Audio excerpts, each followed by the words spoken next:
Course, Pollution and Health. Module 2, Next Generation Hospital. Lesson 2.2, Key Messages from the Technical Brief, Hospitals of the Future. Hello, in this lesson we will start with a really big important work for the World Health Organization. In this technical brief the objective is to support the European region in the planning, programming and design of the new hospitals and the redevelopment of existing healthcare facilities with innovative strategy. We have to define the really big topics, for example strategic localization, flexibility and resilience, functional design, the single patient room. The sustainability and digitalization are really important requirements for the hospital of the future. We are talking about the first precondition for a good new hospital, which starts with one crucial factor, the strategic localization. It is important to define the accessibility of the new hospital. It is important to understand the relation between the urban area and the other part of the territory. It is important to understand the dimension of the new area for external expansion of the hospital, to define the different access to the healthcare facilities. The second requirement is flexibility and resilience. These are really big topics.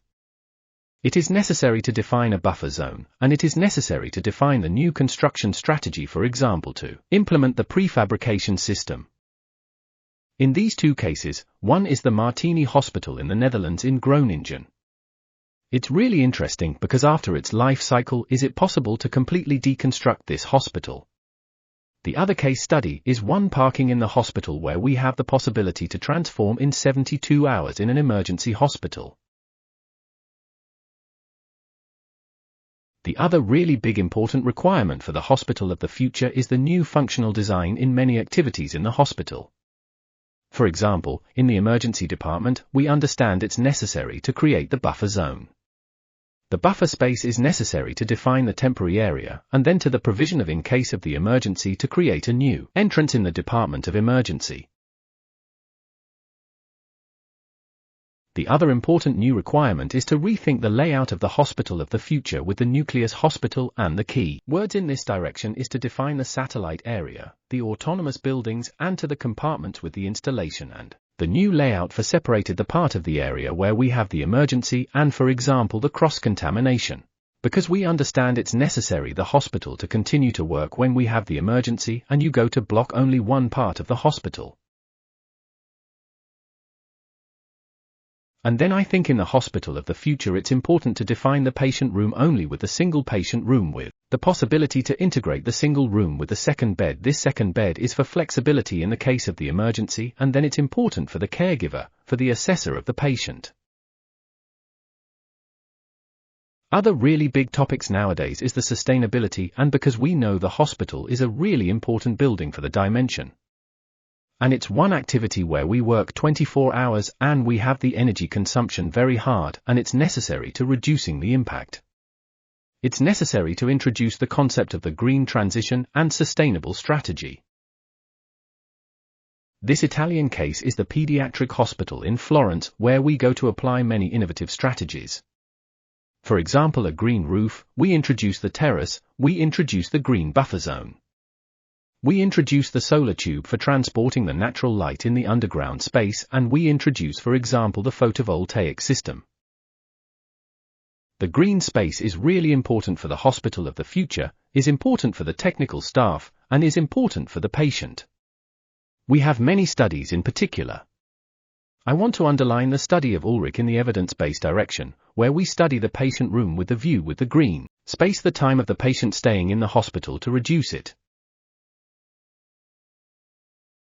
And then is important the healthy workspace for the well-being and of the technical staff for the circadian ride, for the height performance and for the quality of the performance of the technical staff. Also, a healthy working environment can improve physical protection and mental health from design, management and socio-cultural viewpoints. Another big important requirement is the indoor air quality. Nowadays we are monitoring the indoor air quality only in the particular zone of the hospital, for example in the surgery block in the laboratory. I think it's necessary to introduce this concept in the whole hospital. Safety and security are very interesting and important requirements. In particular, it is necessary to introduce the prevention of safety issues that are essential in the hospital of the future. And then it is important to consider the inclusive design for the temporary and chronic disability to guarantee the access to care for all, and in particular because we know the patients are very aging people. It's important to remember the innovative approach with the digitalization is important. The digitalization for the health system is important to introduce the concept of the telemedicine. We know we have many discoveries in the wearable system, but I want to underline for the healthcare facility that digitalization is really important. For example, for creating a sensory room. And the final, in the hospital of the future, is important to create the synergy between the healthcare system with the hospital. In Italy, we started the new process for the national health system with the construction of the Community Health Center, Community Hospital and Rehabilitation Center. Thank you for the attention.